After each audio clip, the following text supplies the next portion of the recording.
बोला हमर बुलबुलिया, हमरा पर भरोसा काहे नहीं थे? अरे कौन बोलक रे? हमरा के तो तोहरे पर पूरा भरोसा बा बुलबुलिया। अच्छा तू बोला का बोलत बारू? सोनुआ के माई मोटकी। अरे तू हमर माई तो मोटकी काहे कहत बारे रे? उ तोहर सास नु लागी रे। ओकरा के पसंद बाटे पेप्सी। हाँ त का भइल?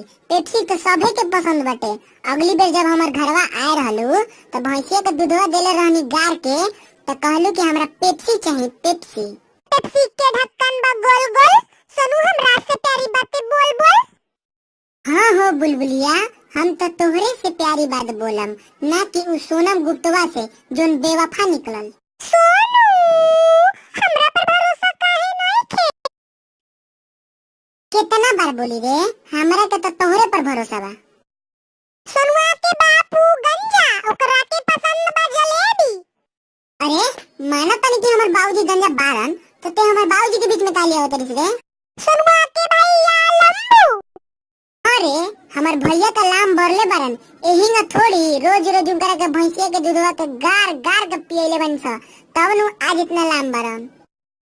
सोनू हमरा से प्यारी बातें बोल बोल। भाई लोग अगर वीडियो तारा के पसंद आई तो सबसे पहले हमार फनी टीम के सब्सक्राइब करो, लाइक करो और अपन दोस्त लोग के भी भेज दा ताकि तार दोस्त लोग भी देख ली।